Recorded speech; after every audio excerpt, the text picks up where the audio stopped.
Assalamualaikum warahmatullahi wabarakatuh. Ya, Bapak Ibu, rekan-rekan semua yang saya hormati, terima kasih sudah menyempatkan waktu untuk kegiatan diseminasi kami, saya Azhari Dion selaku CGP Angkatan 10 tentang budaya positif. Nah, Bapak Ibu yang saya hormati, sebelum kita mulai, kita berdoa terlebih dahulu dengan membaca basmalah. Bismillahirrahmanirrahim. Terima kasih. Bapak Ibu, pada kesempatan kali ini saya akan memaparkan tentang budaya positif. Tapi sebelumnya kita tes konsentrasi terlebih dahulu, biar Bapak Ibu melaksanakan kegiatan ini sampai 1 jam ke depan bisa lebih fokus.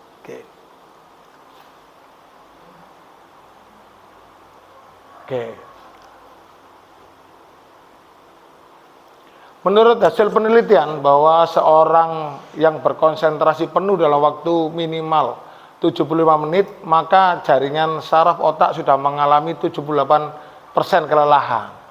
Jika hal ini diteruskan dan dilakukan secara kontinu, akan mengakibatkan kerusakan sel saraf yang dapat memberikan dampak buruk bagi otak secara keseluruhan. Perhatikan gambar ini, lihat dengan seksama dan tentukan apakah benda ini bergerak atau tidak. Coba. Silakan. Bergerak atau tidak? Yakin tidak? Tidak. Oke, kita lanjutkan. Benda ini bergerak? Kelihatan. Bayangan saya kelihatan muter-muter. Tapi sebenarnya benda ini ternyata tidak bergerak. Berikutnya, bergerak atau tidak? Bergerak. Yakin bergerak? Nah, kalau kita fokuskan satu titik, gitu. Itu kena angin. Ternyata ini juga benda yang tidak bergerak. Sekarang kita ke objek lain. Nah, ada yang bergerak? Ada yang bergerak di gambar ini? Tidak ada juga. Ada yang bergerak? Ada tidak? Tidak ada. Ada yang bergerak? Ada yang bergerak? Ada. Oke, terima kasih. Berarti Bapak Ibu semuanya sudah konsentrasi ya. Terima kasih. Kelihatannya bapak-bapak seneng nek kalau gambar seperti itu. Oke. Oke ya untuk penyemangat kita semuanya saja. Nah, sekarang kita sudah mulai ke materi ya. Hukuman, setuju atau tidak setuju? Tidak apa-apa, nanti silakan bisa memberikan komentar. Hukuman dapat mendisiplinkan anak, setuju atau tidak? Yang setuju bisa angkat tangan, kasih alasan. Tidak ada yang salah di sini, semua belajar. Hukuman itu dapat mendisiplinkan anak atau tidak? Iya, setuju. Alasannya? Bisa memberikan efek jerah. Memberikan efek jerah. Oke, ada lagi? Setuju atau tidak? Setuju juga. Nah, alasannya? karena bisa membuat anak jerah. Jerah. Oke, sama ya. Ada yang tidak setuju? Tidak setuju. Kenapa Pak Bid? Kira-kira Pak Bid?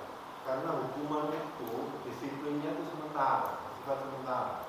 Dia akan tidak melanggar aturan itu kalau ada yang menghukum. Kalau yang menghukum itu bahasa jauh, jangkauannya sudah dia menghukum kok. Oh gitu. Berarti menghukum itu sifatnya sementara dan berasal dari faktor eksternal saja ya. Eksternalnya nggak ada berarti nggak dilakukan gitu. Oke, saya tidak mengatakan salah dan benar, tapi saya lanjut ke pertanyaan kedua. Pemberian hukuman dengan hal positif seperti membaca, membersihkan halaman sekolah dapat meningkatkan disiplin siswa. Setuju atau tidak? Setuju. Alasannya, silakan. Nggak apa-apa, nggak ada yang salah, nggak ada yang salah. Setuju atau tidak?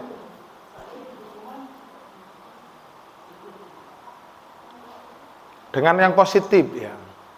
Ada yang bisa memberikan alasan yang setuju? Iya, Pak Jono, Pak Jono. Setuju, alasannya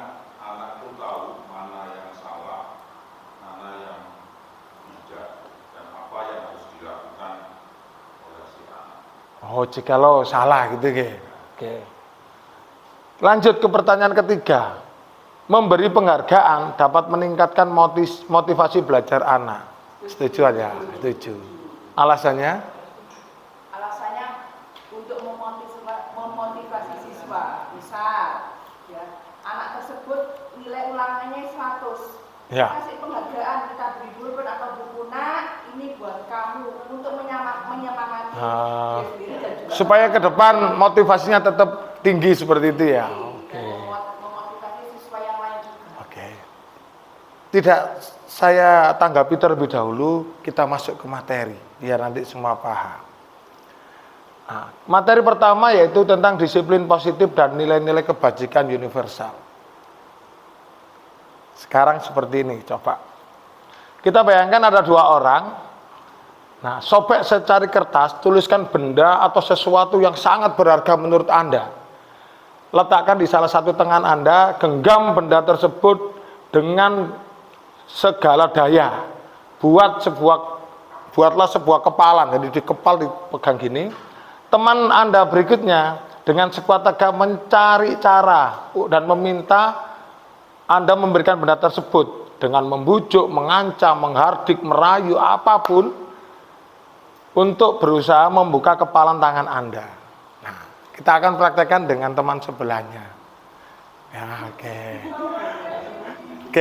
kita berikan salah satu.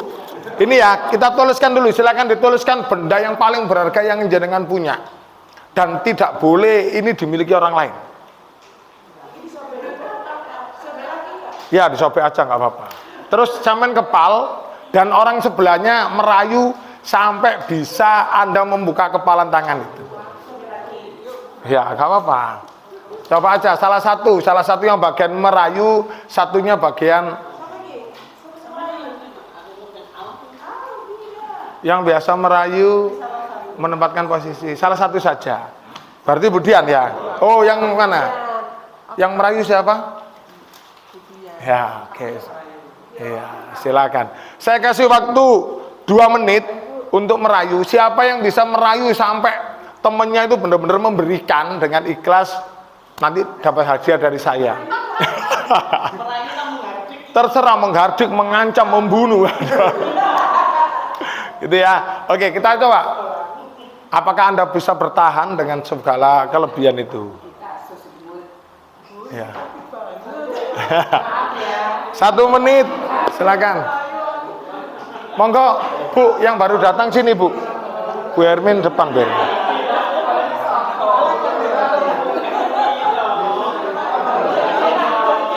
Ayo.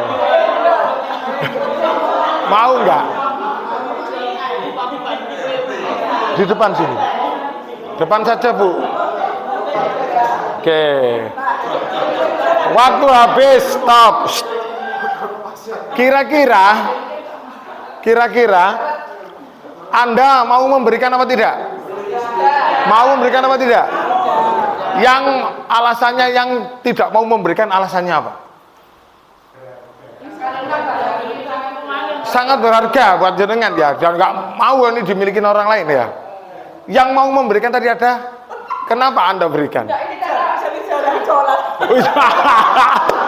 Kalau ini di luar skenario, ya mudah-mudahan tadi yang ditulis bukan suami ya, jol-jolan, gitu ya.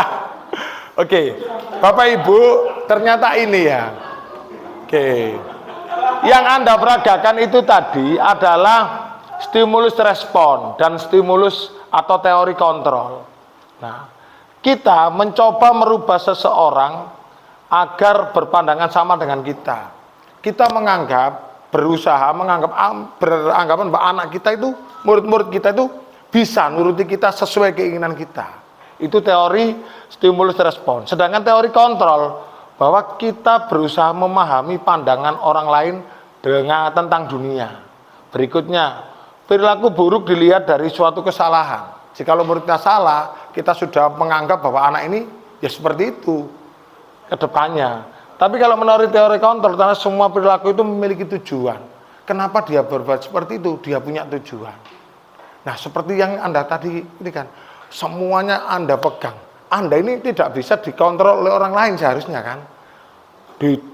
Karena memang ini sudah dasar saya nggak bisa. Kita ini sebenarnya anggapan kita bisa mengontrol, merubah anak itu sebenarnya salah. Anak itu sudah punya potensi masing-masing. Nah, ini yang kadang-kadang memang sejak dulu ya, termasuk saya juga beranggapan seperti itu. Saya kepengen anak saya itu disiplin seperti saya. Tapi ternyata di teori stimulus respon dan kontrol ini ternyata tidak bisa. Kita bisa mengontrol orang lain. Padahal teori kontrol adalah Anda tidak bisa mengontrol orang lain. Yang mengontrol diri Anda ya Anda sendiri gitu. Ya, ternyata teorinya seperti itu. Makanya tadi udah dipertahankan. Ya. Memang yang bisa ngontrol ya Anda sendiri. Nah, apa yang dimaksud dengan disiplin? Disiplin ini dari bahasa Latin aslinya disiplina yang artinya belajar. Namun dalam budaya kita makna kata disiplin ini telah berubah menjadi sesuatu yang dilakukan seseorang pada orang lain untuk mendapatkan kepatuhan. Disiplin itu identik dengan patuh, nurut itu ya. Padahal kalau menurut bahasa disiplin itu belajar. Jadi mereka kalau pengen disiplin ya memang ada prosesnya, harus belajar. Gak bisa nurut seperti kita. Nah, apakah kita selama ini sudah seperti ini? Kelihatannya tidak. Ya sama, saya juga. Makanya kita perlu berproses bahwa ternyata itu disiplin itu belajar, bukan semata-mata untuk kepatuhan. Nah, nilai-nilai universal ini ada hubungannya nanti dengan keyakinan kelas bahwa nilai-nilai kebajikan adalah nilai atau sifat-sifat positif manusia yang merupakan tujuan mulia yang ingin dicapai setiap individu. Nilai-nilai tersebut bersifat universal dan lintas bahasa, suku, bangsa, agama maupun latar belakang. Setiap perilaku atau perbuatan memiliki suatu tujuan sehingga menggerakkan motivasi dari dalam untuk dapat mencapai tujuan mulia yang diinginkan. Maksudnya apa? Nilai-nilai kebajikan universal itu nilai-nilai yang memang dimanapun Anda berada itu baik. Misalkan menolong orang, dimanapun ya menolong orang itu baik. Berkata sopan, beradab yang santun, itu semua memang baik dimanapun. Ngomong dengan orang tua, dengan orang mana ya memang itu semua baik. Itu yang dinamakan dengan kebajikan universal. Itu nanti ada hubungannya dengan keyakinan kelas. Teori motivasi, hukuman, dan penghargaan, restitusi ya. Nah, ternyata untuk menghindari ketidaknyamanan ya, teori motivasi itu ada 3. Menghindari ketidaknyamanan atau hukuman. 2, mendapatkan imbalan. Nah, yang tadi hadiah tadi. Dan yang terakhir adalah untuk menghargai diri sendiri. Nah, semuanya dari 3 ini yang sifatnya internal, hanya yang untuk menghargai diri sendiri. Jadi kita motivasi melakukan sesuatu itu yang paling baik memang untuk menghargai diri sendiri. Nah, dihukum oleh penghargaan. Jadi kita memberikan penghargaan itu ternyata hukuman. Kenapa? Ternyata memberikan faktor yang negatif juga, berpengaruh jangka pendek dan jangka panjang. Maksudnya apa? Jika kita memberikan motivasi hanya terbatas waktu itu saja. Tapi setelahnya jika dia ada diberikan hadiah lagi, dia sudah tidak termotivasi. Maksudnya seperti itu. Berikutnya adalah penghargaan menghukum. Nah, sebenarnya penghargaan itu menghukum secara tidak langsung. Kenapa? Setelah kita memberikan penghargaan, ternyata kita nggak sadar. Saya justru yang sering ngasih penghargaan kan, sering-sering bagi-bagi permen atau apa. Ternyata salah. Ternyata saya memberikan memberikan dampak negatif buat semuanya. Yang pertama, yang nggak bisa, saya kasih pertanyaan, jelas dia akan marah dalam hatinya. Iri. Kok ikut apa pertanyaan matematika aku gak iso, kan iri akhirnya. Jadi dia nggak sadar, kita hanya senang saja kita bagi, sing pinter iso sopo. Ternyata memberikan dampak jelek buat yang lain. Dan yang kita beri itu juga memberikan dampak jelek. Kalau kita suatu ketika tidak kita berikan imbalan apapun, hanya terima kasih, dia kan ngerasa kecewa. Gak dikasih opo-opo kan gitu. Dan ternyata memberikan penghargaan itu menghukum secara halus. Nah, penghargaan tidak efektif dan penghargaan merusak hubungan. Jadi kalau kita berikan itu hubungan antar anak itu akan pecah secara nggak langsung. Sing pinter ya pinter, sing gak pinter, sing nakal-nakal gembul. Nah sebenarnya itu kan salah. Ternyata saya salah banyak. Saya belajar. Mulai sekarang kan aku gak bagi-bagi kaos saya tak taruh di bawah. Ya. Untuk program kebajikan atau apresiatif diberi pengakuan secara khusus. Jadi caranya bagaimana secara kita tidak berikan bentuk barang, yaitu pengakuan secara khusus. Misalkan, Agatha ternyata kamu memang benar-benar anak yang rajin ya gitu. Khususkan buat Agatha gitu. Berikutnya diberi pengakuan secara pribadi. Pak Azhari senang lihat anak seperti kamu Agatha yang rajin yang gini gitu. Secara pribadi, secara khusus. Berikutnya, pengakuan kepada semua murid secara bergantian. Ya, anak-anak Agatha ini luar biasa loh anaknya gini. Suatu ketika, oh Ratmi ini anak yang disiplin, yang nggak pernah telat gitu ya. Jadi memberikan penghargaan secara konsisten. Ya, fokus pada proses. Jadi penghargaan itu nanti kalau rapot semuanya berfokus pada proses, bukan nilai akhir saja. Kalau kita ngamati seperti ini, kadang-kadang saya juga mikir, wah yang salah ya kita selama ini. Nah, contoh pengakuan atau apresiasi pembuka, kemarin saya perhatikan nilai kebajikannya adalah rasa empati besar sekali. Seperti ini hanya contoh-contoh pengakuan saja. Saya menghargai tindak kamu seperti ini loh. Itu bentuk-bentuk apresiasi saja. Terima kasih untuk hari ini kamu yang datang tidak terlambat, seperti itu. Itu harus konsisten tapi ya. Konsisten terus dilakukan. Nah, sekarang tugas. Rekan-rekan semuanya, ini termasuk hukuman atau konsekuensi. Ya, hukuman atau konsekuensi menurut persepsi Anda sekarang sebelum nanti saya akan masuk ke materi. Yang pertama, silakan ditulis di kertas. Tulis namanya. Biar nanti tulis namanya biar nanti kita tahu pemahamannya bagaimana. Oke, sudah siap ya? Nomor 1. Mencatat 100 kali di dalam buku kalimat saya tidak akan terlambat lagi karena dia datang terlambat ke sekolah. Ini termasuk hukuman atau konsekuensi. Nyatat 100 kali saya tidak akan terlambat lagi. Saya tidak akan sampai 100 kali karena dia terlambat sekolah. Termasuk hukuman atau konsekuensi. Sudah? Aku dengar soalnya 5, 4, 3, 2, 1. Nomor 1 masih Anda ya? Oke. Berikutnya sudah. Nomor 2. Lari mengelilingi lapangan basket 2 kali karena terlambat hadir di sekolah. Biasaan kita kan seperti itu, apalagi guru olahraga kayak saya ya. Terlambat, lari, putar lapangan 2 kali gitu. Itu termasuk hukuman apa konsekuensi menurut Anda? Nggak apa-apa salah. Tapi ya ojo sampai salah semua gitu maksud saya. Itu memberikan beban ya. Enggak. Silakan. Enggak ada yang salah, enggak ada yang benar. Ini pemahaman bersama. 3. Murid diminta untuk push up 15 kali karena tidak menggunakan masker ke sekolah. Gak maskeran ke sekolah karena pandemi, disuruh push up 15 kali. Itu termasuk hukuman atau konsekuensi? Jawabannya kan gampang, Kak. Konsekuensi ya hukuman. Hanya 2 gitu. Yang nomor 4, menggantikan kertas tugas teman yang telah dicoret-coret. Jadi setelah coret-coret tugasnya koncone, kita berhak mengganti. Itu termasuk konsekuensi apa hukuman?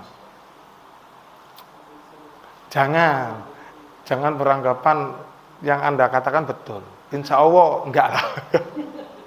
Berikutnya, membersihkan tumpahan air di meja tulis karena tersenggol pada saat belajar. Jadi air minum yang tersenggol kamu bersihkan lagi, itu termasuk konsekuensi atau hukuman. Berikutnya, biasanya yang ngomong menjawab dengan lantang itu hukuman, itu biasanya mencari teman ben salah bareng-bareng gitu ya. Coba belajar PD saja. Murid disuruh untuk tidak mengenakan sepatu seharian di sekolah karena tidak mengenakan sepatu warna hitam. Jadi seharian penuh dia nggak beli sepatuan karena nggak pakai sepatu warna hitam waktu berangkat. Termasuk hukuman atau konsekuensi. Dan terakhir, lari mengelilingi lapangan basket 2 kali karena terlambat 10 menit dalam pelajaran PJOK. Lari 2 kali lapangan basket karena terlambat untuk pelajaran PJOK. Sudah? Are you ready? Ditukar atau sendiri-sendiri? Anda takut? Anda takut? Anda takut? Anda takut? Enggak apa-apa, yuk kita coba ya. Kita pemahaman ya, kita silakan ditukar dengan temannya lah, silakan. Ditukar lagi. Nah, silakan. Semua harus tertukar walaupun 3 tetap bisa ditukar. Sudah siap? Kita akan cocokkan jawabannya. Nah, 1 sampai 3 hukuman. Ternyata mencatat ini hukuman. Ya, hukuman. Nah, sekarang gini. Untuk 1, 2, ini kira-kira harusnya bagaimana? Cara hukuman yang betul. Nah, kalau terlambat, ternyata kalau betul kita tidak boleh mengurangi hak anak. Jadi kalau dia terlambat 5 menit, dia waktu istirahat nanti 5 menit dia untuk mengerjakan tugas yang mungkin terlambat tadi.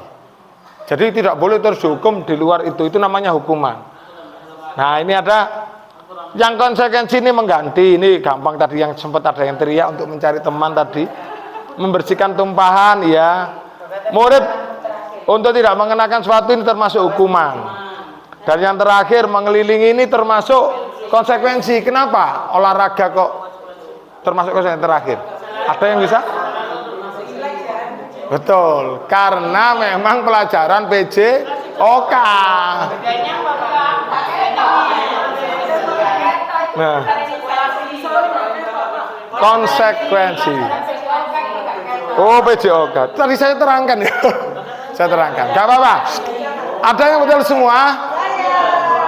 Ya, luar biasa. Ditukar berdua? Ya, kelihatan. Oh, enggak. Enggak, tidak apa-apa, tidak apa. Sudah tidak apa-apa. Nah, Pak, kenapa tadi kau termasuk hukuman? Ternyata sesuatu yang menyakitkan dan harus terjadi. Itu termasuk hukuman. Sesuatu yang harus terjadi. Membuat anak sakit fisik maupun hati untuk jangka waktu lama. Membuat anak merasa tidak nyaman dalam waktu singkat. Dia kan nggak nyaman karena terlambat, karena dikasih hukuman. Dikasih apa konsekuensi tadi. Tapi itu kan sifatnya hanya pendek. Anak membenci kedisiplinan. Anak menghargai disiplin. Paksaan, stimulus, tanggapan. Nah, seperti ini ya. Marah, merasa bersalah, dipermalukan, merasa tidak dihargai. Jadi konsekuensi itu intinya memberikan suatu hal yang memang ada hubungannya dengan kesalahan dia. Kemarin saya sempat sharing dengan Pak Pit, nek rambutnya gondrong, konsekuensi yang betul bagaimana? Kalau hukuman kan kita langsung potong, dipetal gitu, itu hukuman. Tapi sebenarnya kalau konsekuensi bagaimana? Kita itu sebenarnya sudah ada kerjasama dengan tukang cukur. Jadi kalau dia rambutnya panjang, kita periksa rambut panjang, langsung datang ke tukang cukur. Kita sudah konsep itu, dicukur di sana. Perkara uangnya yang bayar siapa, itu perlu kesepakatan lagi. Tapi memang tidak menyakiti anak, tapi anak diharapkan tahu, oh alah nek rambut saya gondrong, berarti saya harus potong. Gitu, maksudnya gitu, biar anak itu gak ngerasa tersakiti. Tapi terkadang kita ini masih menggunakan hukuman. Karena kita ini manusia, punya emosi, punya marah gitu. Nek gak marah, gak lego gitu ya. Kadang kita ngomongin anak terus anak mandu-mandu, tapi melakukan lagi kan gregetan ya. Akhirnya marah. Nah, apakah Anda seperti itu? Yang ngerasa seperti itu coba angkat tangan. Saya sudah angkat tangan karena saya merasa itu. Ada 1, 2, 3, ya. Ternyata banyak dan ternyata memang kita harus belajar untuk berubah. Maka, hah? Iya, jerat tapi efeknya itu hanya seketika, hanya jangka pendek, Bu. Sementara, Bu. Nah, sekarang kita lanjut ke restitusi. Restitusi adalah menciptakan kondisi bagi murid untuk memperbaiki kesalahannya, sehingga mereka bisa kembali ke kelompoknya mereka dengan karakter yang lebih kuat. Nah, restitusi ini saya terangkan dengan bahasa saya saja, bahwa kita ini tidak menganggap dia langsung salah, tapi paling tidak kita juga berempati dengan dia bahwa kita ini memang pernah salah, kita manusia pernah berbuat salah, ya. Tetapi bagaimana kedepannya kita buat solusinya? Intinya ke sana. Restitusi itu bersama mencari solusi untuk masalah ini. Itu restitusi namanya. Jadi tadi beda hukuman, konsekuensi dan restitusi. Oh, ini sudah ada. Merupakan pilihan, jadi ada pilihan. Nek misalnya sampai terlambat datang ke sekolah, restitusi atau tindakannya bagaimana? Yang pertama, bisa apa? Kalau misalkan terlambat, sering terlambat, solusi yang bisa diberikan apa? Minta tolong mama papanya untuk bangun lebih pagi. Apalagi menyalakan alarm. Kalau di rumah tidak ada, bisa minta tolong saudaranya, minta tolong adiknya dan yang lain. Itu akhirnya banyak pilihan. Dari pilihan ini kira-kira yang masuk akal yang bisa dilakukan yang mana? Waduh, mama papa saya juga bangunnya siang, Pak. Yang bisa dilakukan hanya alarm tadi. Ya udah, alarm berarti solusi terbaik, ya kita coba gitu. Harapannya anak itu akan berubah dari internalnya dia. Ya. Kalau hukuman bersifat pasif, agresif, meningkat. Wah, itu saya ya. Peraturannya adalah kamu harus gitu, itu hukuman. Jadi kita selama ini banyak salah. Loh, ini memperbaiki hubungan, tawaran. Jadi saling menawarkan solusi, tidak ada paksaan. Ya. Untuk lebih jelas nanti bisa minta saya materi aja. Nah, kita ke keyakinan kelas. Ini yang paling penting. Ternyata teman-teman di sini semua, kemarin saya ada tugas keyakinan kelas, ternyata ada Bu Yuri saja yang menurut saya keyakinan kelasnya 80% sudah bagus. Bu Ratmi ada, tapi lebih ke peraturan kelas dan kesepakatan kelas. Jadi beda keyakinan dan kesepakatan kelas. Ya, kita akan terangkan di sini. Mengapa kita harus memiliki peraturan yang harus menggunakan helm apabila mengendarai kendaraan roda 2? Kenapa kira-kira? Yes, demi keselamatan gitu ya, dan seterusnya. Ayo, oke, kita lanjut. Peraturan kelas. Jadi peraturan kelas itu tetap harus ada. Keyakinan kelas itu sifatnya universal. Setelah itu bisa menjadi lingkungan positif dan terakhir jadi budaya positif di sekolah. Nah, kita akan lihat dari dua ini kelihatan nggih? Kira-kira mana yang termasuk keyakinan kelas dan berikan alasannya. Yo. Yang pertama kesepakatan kelasnya ya. Karena ini masih rancu. Jadi tidak bisa menyalahkan karena memang bahasanya hampir sama. Datang tepat waktu, mengucapkan salam, menjaga kebersihan sekolah, berdoa sebelum dan sudah kegiatan, aktif dalam pembelajaran, tertib. Yang ini kami guru dan murid yang saling menyayangi. Kami murid yang semangat belajar. Kami murid yang peduli dengan teman gitu. Kira-kira yang mana? Ini apa ini? Yang kedua. Siapa yang bisa berikan alasan? Alasannya apa kira-kira? Ya, alasannya yaitu nilai-nilai yang diyakini bersifat universal, berlaku universal. Ya, betul. Ya, tepuk tangan buat Pak Firman, tepuk tangan. Betul, ini sifatnya universal. Kalau ini lebih ke aturan gitu ya. Lebih ke aturan. Dalam membuat, nah ini ada. Oke, kita lanjut dulu. Tes lagi ya. Tidak ada alasan kalau kertas habis itu saya punya banyak. Sama bisa sampai 2 minggu ke depan. Ya. Pertanyaan pertama, tulis nama dulu biar semangat. Biar semangat dan ndredegnya lebih gitu. Oke. Bapak Ibu, rekan-rekan semuanya, di sini ada suatu peraturan. Nah, peraturan ini jikalau dikaitkan keyakinan kelas, itu bagaimana? Misalkan saya nggak ada di sini, apa yo? Nah, misalkan dilarang bertengkar. Nah, itu kalau di keyakinan kelas itu adalah saling menyayangi, gitu ya. Nah, ini sama. Ini yang jadikan ke sana. Iki mikirin untuk berat. Kalau hanya bakso kelihatannya kurang. Nanti tak tambahi kreseknya. Ya, yang pertama, selalu kembalikan buku ke tempatnya. Nah, itu kalau misalkan dalam bentuk keyakinan kelas itu apa? Kira-kira dalam waktu 3 tahun. Gak apa-apa Ibu, salah gak apa-apa. Jangan terus tadi betul semua terus sekarang harus betul. Itu berarti semangat ekstrinsik ya. Motivasi ekstrinsik gitu.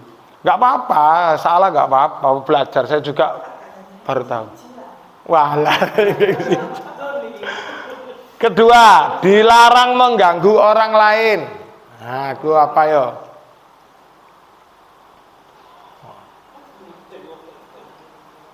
Hadir di sekolah 15 menit sebelum pembelajaran dimulai. Apa ya? Apa-apalah sebisanya wis.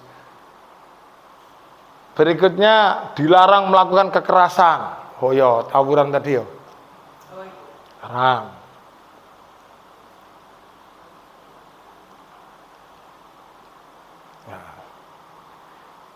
Berikutnya dilarang menggunakan narkoba. Wah, kejem amat narkoba. Berikutnya, bergantian atau menunggu giliran. Kira-kira apa? Gak apa-apa kok, insya Allah nanti banyak yang salah gitu. Karena saya juga kemarin banyak yang salah. Berikutnya, menggunakan masker. Dan terakhir, jangan berlari di kelas atau koridor. 1, 2, 3, 4, 5, 6, 7, 8. 8 berarti satunya ini bernilai kurang lebih 13 poin. 12,5 ya. Yes. Salah 2. Yang betul semua esteller ya. Oh jangan, penghargaan itu adalah bentuk hukuman. Jadi tidak usah. Tak kasih apresiasi aja. Sudah? Siap? Ibu jangan terlalu nemen-nemen mikirnya ya. Saya hanya memberikan bakso 10.000 loh. 3 itu hadir di sekolah 15 menit sebelum pembelajaran dimulai. Oh Pak Jono masih nomor 3. Oh gak kelihatan. Monggo Pak Jono saya bantu. Dilarang melakukan kekerasan nomor 4 Pak Jono. Nomor 5 dilarang menggunakan narkoba.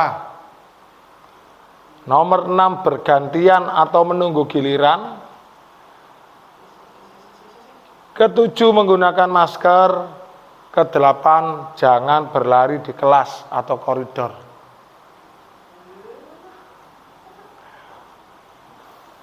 Ini kan bahasanya banyak, nanti bisa diartikan sendiri-sendiri, tidak harus sama dengan jawaban nanti. Bu Agatha kelihatannya sudah selesai.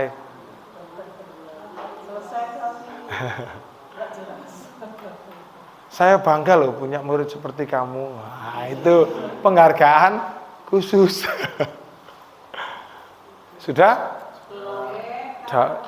Ya Allah, sing pengen betul semua.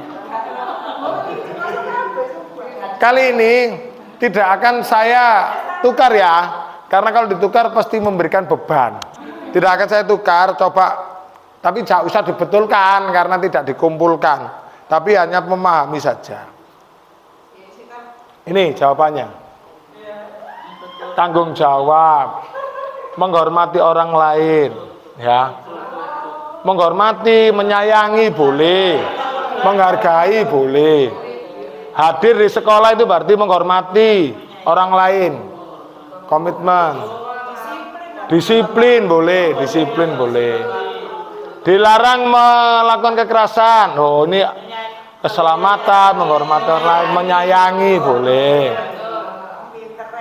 Dilarang menggunakan narkoba, ini tentang kesehatan. Hidup sehat boleh. Kesehatan. Tapi jangan ditulis Pak Hendrik ngene ya. Berikutnya bergantian atau menunggu giliran. Hah? Keamanan. Ya. Budaya antri, sabar gitu ya. Ya sabar. Sabar, sing sabar tak ngono ya. Menggunakan masker ini adalah keselamatan dan kesehatan. Diri sendiri dan orang lain. Saling menjaga. Saling menjaga. Boleh-boleh saja. Jangan berlari di koridor, ini adalah keselamatan dan keamanan. Bapak Ibu gini ya, apapun yang jenengan buat itu sifatnya universal. Tidak boleh seperti dilarang bullying. Kata-kata negatif dalam keyakinan kelas tidak diperbolehkan. Karena berdasarkan penelitian, kalau misalkan ada suatu kotak di sini, ada lubang di sini, tulisi jangan dilihat. Kira-kira apa yang terjadi? Dilihat. Penasaran. Itu yang coba dibatasi. Jadi menggunakan kata kerja positif. Jadi perkara ini tadi Anda keyakinan kelasnya tentang disiplin, tentang menghormati orang lain boleh. Tapi pesan saya yang kemarin disampaikan oleh instruktur bahwa keyakinan kelas ini tidak boleh banyak-banyak. Bingung. Jadi misalkan bertengkar, apalagi ya mengganggu. Yang menghormati tadi apalagi ya. Nah, bertengkar tadi ada. Itu bisa dimasukkan dalam satu bagian saja. Oh, saling menghargai. Hanya itu saja. Jangan terus menghargai itu sendiri apa menghormati. Anak itu malah bingung. Jadi intinya mereka buat keyakinan itu bahwa semua tindakan yang ada di sini, ini dimanapun, kapanpun itu memang sifatnya positif. Menghargai, tanggung jawab positif di mana-mana. Apakah ada tanggung jawab yang tidak positif? Kan enggak, semua positif. Jadi boleh saja, yang penting nanti jenengan dalam mengklasifikasi semua tindakan itu jangan terlalu banyak. Misalkan menghargai, menghormati jadi satu boleh. Tanggung jawab, kesehatan, terus apa lagi keselamatan, keamanan boleh. Jadi paling tidak mungkin ada 4 atau 5 saja, enggak banyak-banyak. Biar nanti anak-anak itu biar tahu aku salah iki masuknya kemana. Kalau Anda banyak, ininya banyak 10, anak itu bingung. Karena di restitusi nanti ditanyakan, kamu itu melanggar keyakinan kelas apa sih? Bingung deh, apa ya saking banyaknya. Tapi kalau hanya 4 kan ngerti, oh nek urusan aku bertengkar berarti tidak saling menyayangi. Ya saya melanggar keyakinan kelas, saya saling menyayangi gitu. Terlambat, saya tidak menghargai, kan gitu. Saling menghargai. Hanya biar anak itu tidak terlalu banyak yang dibuat pilihan untuk nanti dia harus menjawab. Jangan banyak-banyak ya. Jadi kalau buat keyakinan kelas yang pertama adalah kata-kata positif. Kata-katanya bersifat universal dan kata kerja, saling menghormati, saling menyayangi. Hilangkan kata jangan. Terus keyakinan kelas tidak boleh terlalu banyak. Klasifikasinya hanya sebagian saja biar anak-anak mudah mengingat. Seperti itu. Kita lanjut ke kebutuhan ya, nanti kita sharing terakhir jika ada waktu. Ternyata tadi kenapa anak itu berbuat seperti itu? Kenapa kita berbuat seperti itu? Ternyata semua itu berdasarkan dari kebutuhan dasar manusia. Yang pertama pengen disayang, pengen diterima. Karena anak nakal itu karena pengen diterima, pengen disayang sama gurunya gitu. Akhirnya dia berbuat nakal mungkin dalam arti kita. Penguasaan. Nah, penguasaan. Jadi anak itu kadang itu kita juga harus memberikan apresiasi terhadap kemampuan dia. Penguasaan, diakui. Oh ternyata anak ini memang jago futsal. Itu. Pengakuan, penguasaan. Jadi dia itu merasa menguasai satu hal yang tidak dipunyai oleh orang lain. Bertahan hidup itu ya semuanya, mulai makan, minum, terus keselamatan, terus kebutuhan biologis, itu semua adalah kebutuhan dasar untuk bertahan hidup. Kesenangan. Nah, kadang anak-anak itu ya senangnya kan beda-beda. Dan yang terakhir kebebasan. Anak itu dibiarkan bebas untuk memang sesuai dengan potensi dan keinginan dia. Nah, ini kebutuhan dasar. Jadi ini adalah paling tidak kita harus ketahui, ternyata semua tindakan anak-anak kita itu adalah upaya untuk memenuhi kebutuhan dasarnya. 5 posisi kontrol ini yang penghukum, ya, menghardik, membuat rasa bersalah, misalnya seharusnya titik-titik, ibu kecewa, kamu seharusnya seperti ini. Nah, gini, ya, ini membuat anak kita ngerasa bersalah. Teman, ayolah, demi ibu, kamu belajar yang rajin biar nilaimu bagus. Itu teman, pendekatan secara teman.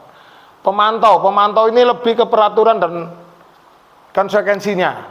Misalkan, kamu kan sudah peraturan sekolah tahu, kalau kamu seperti ini, kamu harus gini. Kalau ini seperti ini, itu sifatnya pemantau.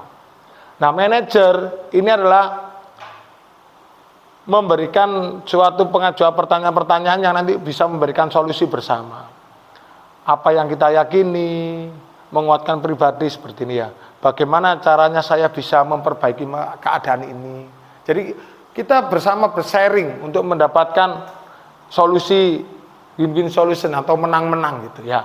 Nah, dari 5 ini kira-kira yang kita bisa lakukan atau biasa kita lakukan yang mana kira-kira?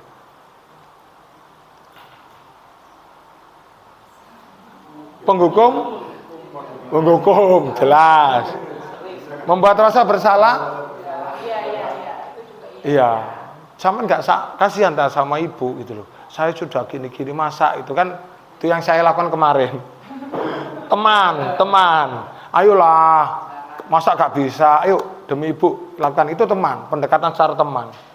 Pemantau itu sesuai aturan, dibacakan aturan, ini loh aturannya, kamu itu gitu ya, semua berdasarkan dengan semua yang tertulis dan manajer. Bapak Ibu semuanya, yang diharapkan itu nanti ke depan tuh manajernya. Jadi kita memberikan win-win solution lah bersama manajer. Kita harus tahu kenapa mereka seperti itu, kita berikan solusi. Tapi terkadang menuju ke sini itu panjang dan rata-rata ini gitu. Langkah singkat, apalagi kalau sudah tanggal tua, urwe ini. Padahal wis teko kene ya, balik meneh. Sampai pemantau balik meneh ya. Sepaneng.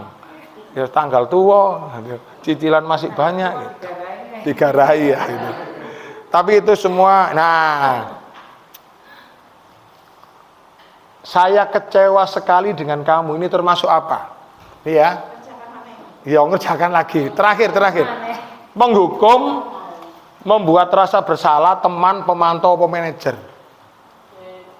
Ya, nanti kalau itu saya yang hafal. Oke. Saya kecewa sekali dengan kamu. Termasuk penghukum, teman, rasa bersalah, manajer atau pemantau. 5 pilihan. Saya kecewa sekali dengan kamu. Itu termasuk menghukum, pemantau, teman, rasa bersalah, atau manajer. Saya kecewa sekali dengan kamu. Nomor 2, kamu tidak pernah benar melakukannya. Termasuk apa itu?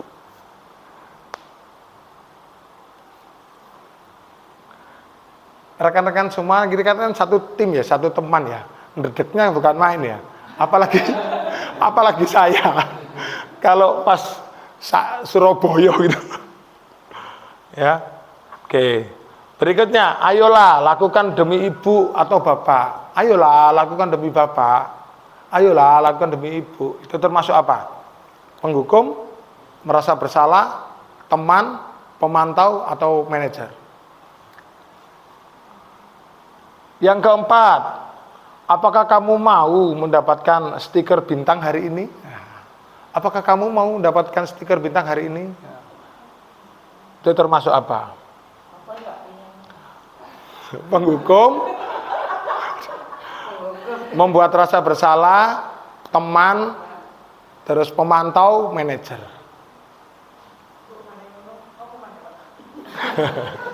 Ya, sing larang itu mbalenani ya.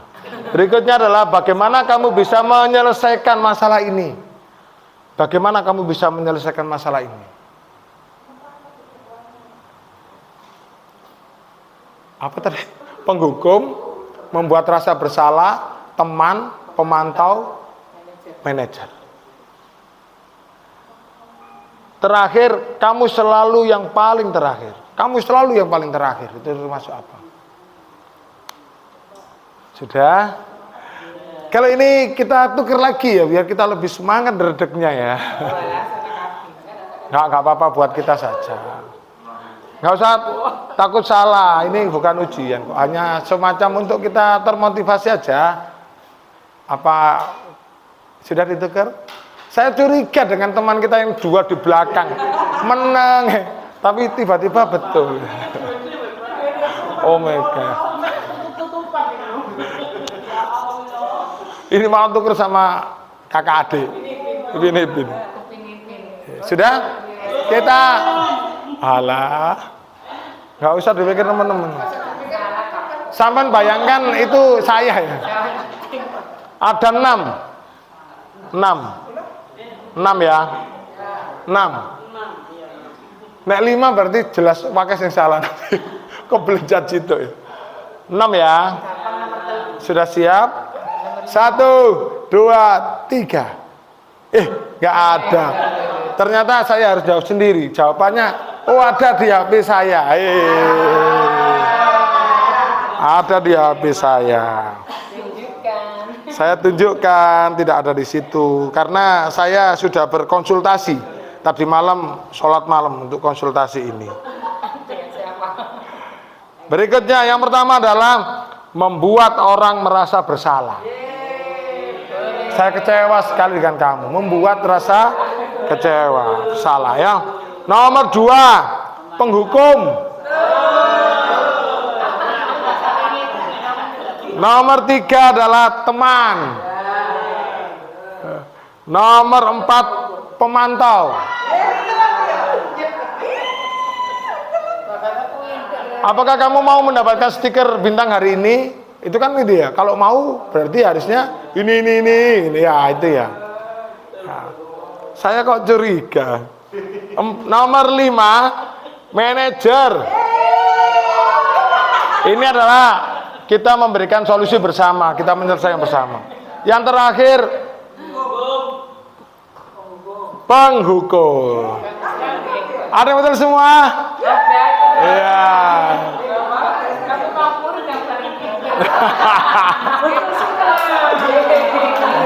Oke, sip. Tepuk tangan buat kita semuanya, luar biasa. Oke, nanti. Oke.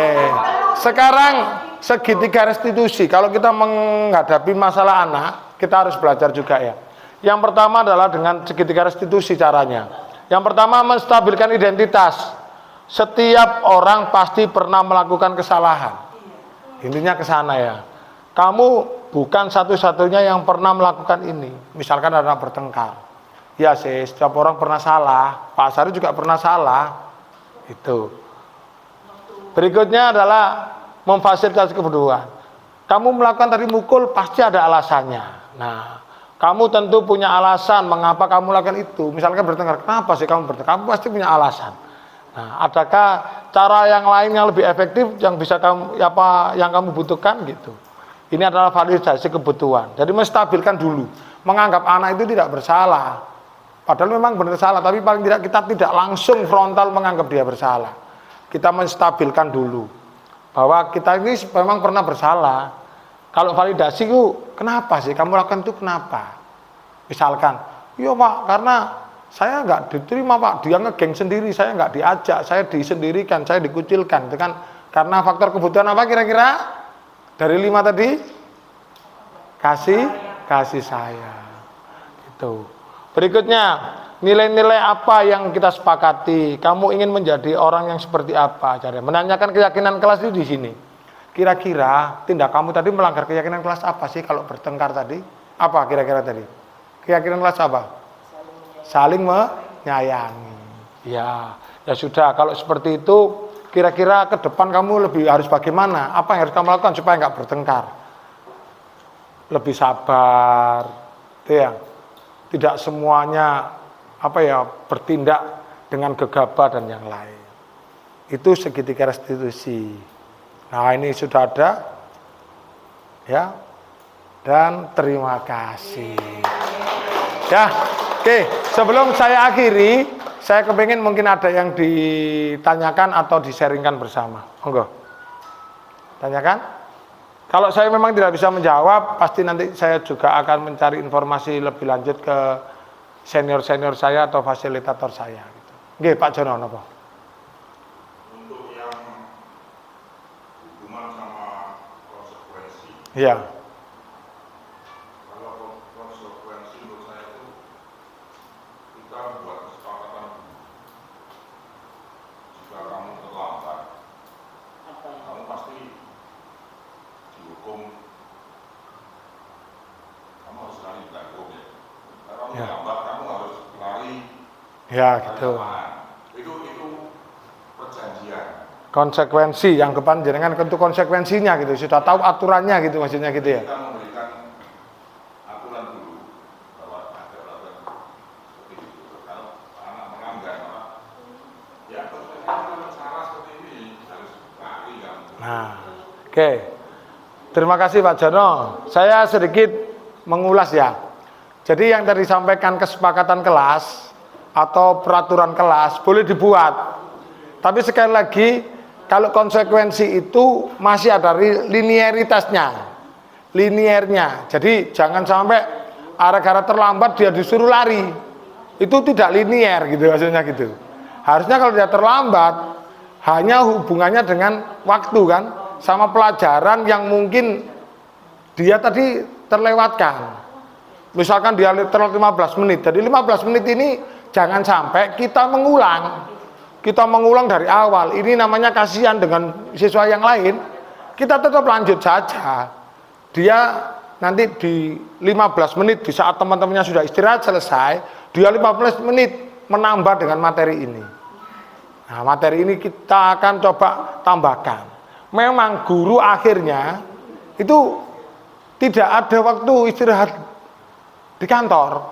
Ya kita harusnya memang di kelas kalau misalnya ada yang terlambat, kita harus menunggu dia sampai menyelesaikannya. Gitu.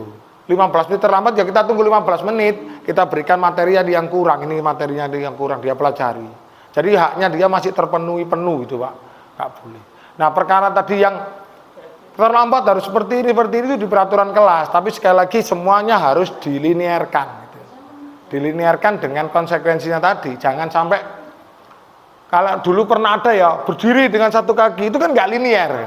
Dia melakukan kesalahan terlambat, berdiri 15 menit. Itu tidak linear, karena apa? Itu mengganggu atau merusak haknya anak untuk belajar. Kenapa sih harus seperti itu? Harusnya jam dia kan akhirnya pelajarannya terganggu. Mungkin materi yang dia terima juga kurang gitu. Nggak boleh sekarang. Harusnya itu tadi 15 menit setelahnya. Repotnya kita sendiri itu juga banyak tugas.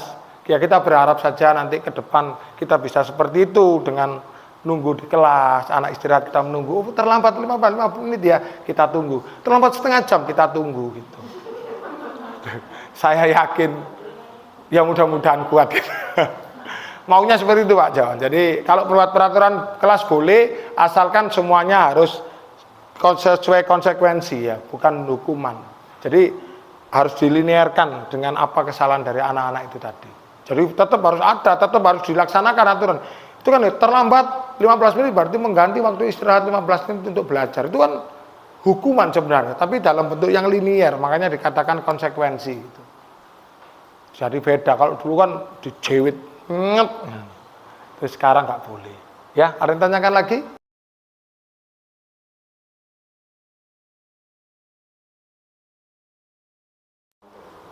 Ada dua poin krusial yang perlu kita refleksikan bersama.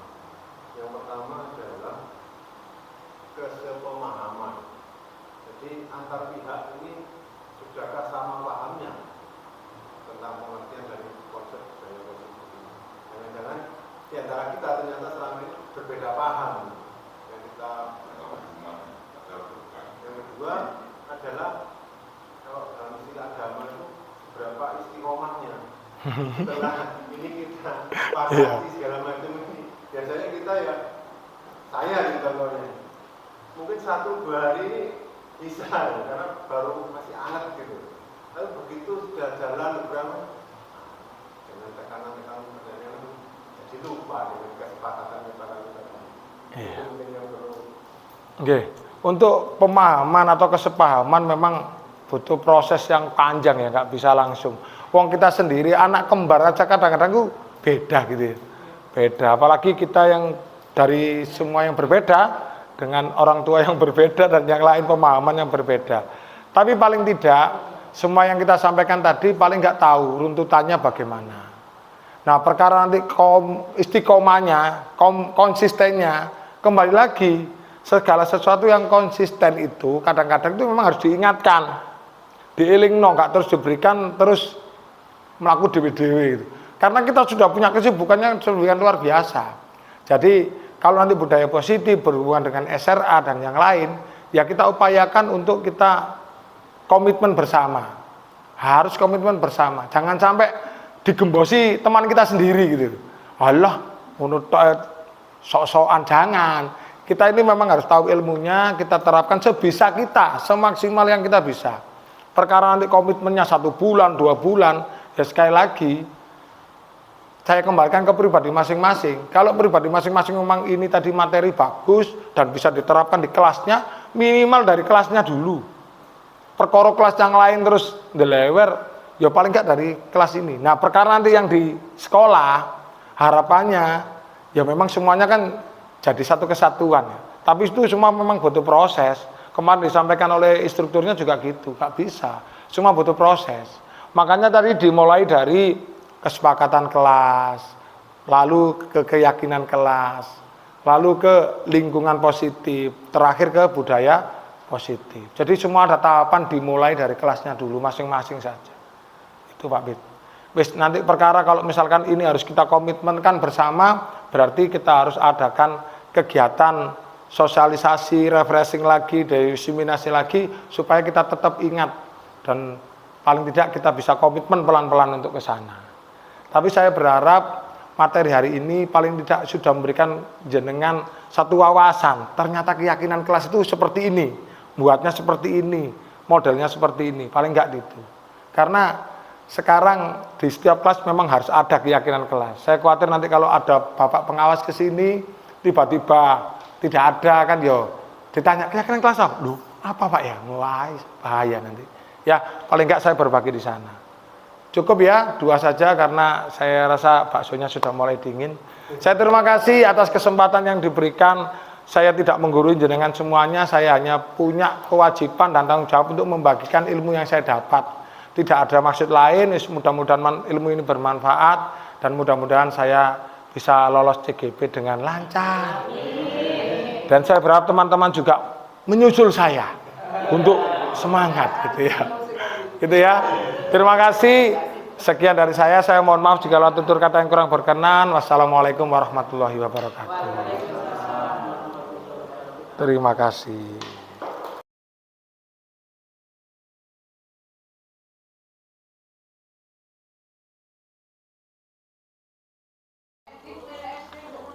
Baik, dari pemaparan yang sudah disampaikan Pak Azhari cukup menarik dan cukup memberikan masukan yang positif bagi kita sebagai seorang guru di SDPN Pakal 1, terutama tentang budaya positif yang diterapkan kepada peserta didik di sekolah kita.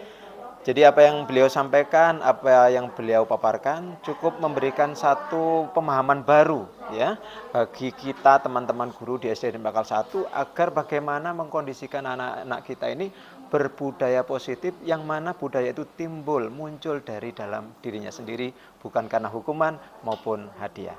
Itu.